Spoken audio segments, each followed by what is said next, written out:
खत जो लिखा मैंने इंसानियत के पते पर, डाकिया ही चल बसा पता ढूंढते ढूंढते। मैं ज्योतरानी स्वागत करता हूं आपका गेट मैट्रिक्स के वीडियो लेक्चर में, जिसमें कि आज हम एक 3x3 की मैट्रिक्स दी गई है। उसमें ये छोटा सा एक वर्ड मिसिंग है, एक्स, है ना। मतलब एक्स की वैल्यू हमको फाइंड आउट करनी है। तो आइए समझते हैं क्वेश्चन को और इसके सॉल्यूशन को हम बाय ट्रिक कैसे करेंगे, क्योंकि यूजुअल मेथड आप जानते हो कि आप लगाओगे तो काफ़ी ज़्यादा आपको टाइम टेकन हो जाएगा।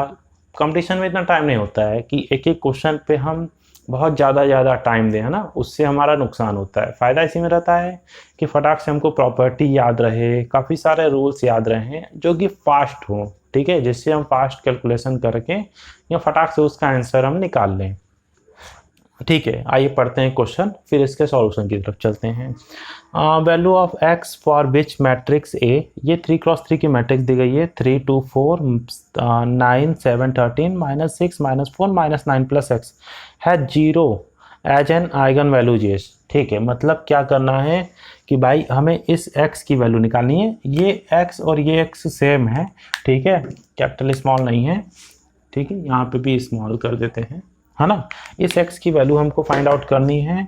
और एक चीज, एक हिंट इसमें दिया है, क्या है, 0 एज एन आइगन वैल्यूज। मतलब आप ये जानते हो कि इसमें जब आइगन वैल्यूज निकाले होंगे, हमने कैरेक्टरिस्टिक इक्वेशन बनाया होगा, ये क्या आया होगा, अगर इसको a से डिनोट करें तो a - लैम्डा i आया होगा। लैम्डा में क्यूबिक इक्वेशन बना होगा, है ना, कुछ उसको इक्वल टू 0 करेंगे, λ1 λ2 λ3 तीन वैल्यूज आई होंगी जिसको हम आइगन वैल्यूज कहते हैं।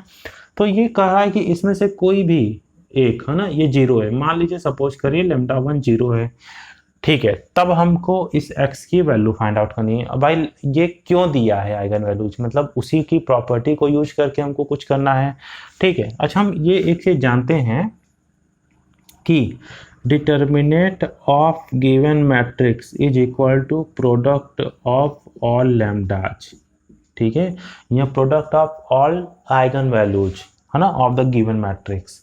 ठीक है, मतलब क्या, मतलब कि अगर इस a का आप डिटर्मिनेंट निकालोगे तो वो आएगा जितनी भी आपकी आइगन वैल्यूज आ रही हैं उसके इक्वल आएगा।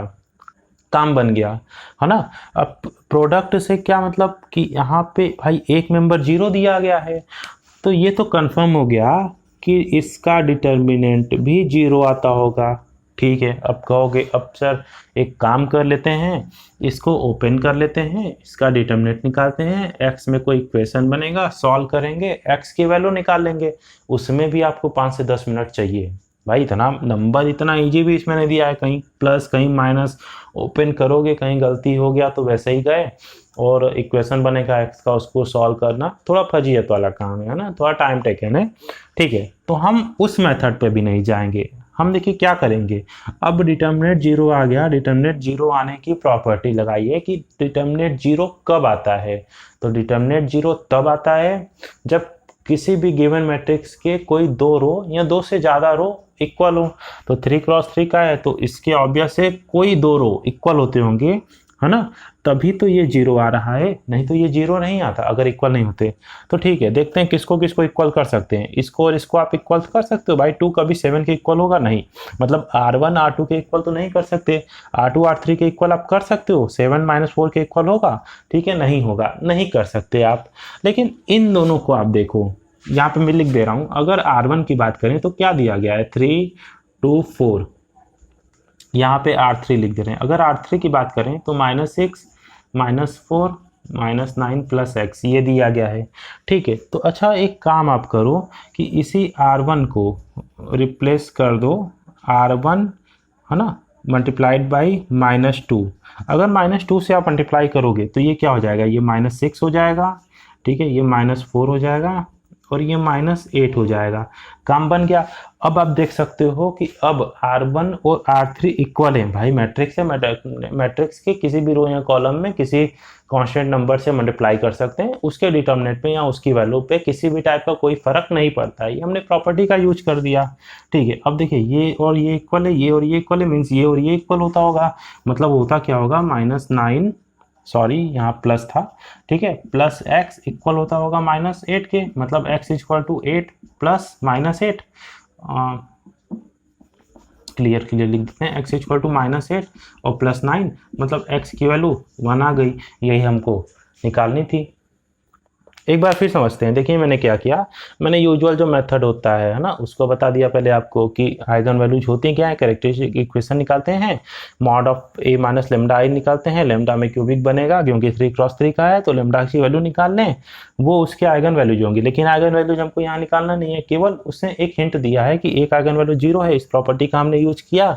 अब ये जानते हैं कि डिटर्मिनेंट ऑफ गिवन मैट्रिक्स, तो a था, डिटर्मिनेंट ऑफ a इक्वल होगा product of all eigen values, है ना। तो इसका प्रोडक्ट 1 0 है, तो बाकी दोनों कुछ भी हो कोई फर्क नहीं पड़ता, है ना। प्रोडक्ट 0 आ जाएगा, 0 हो गया मतलब डिटर्मिनेंट 0 हो गया।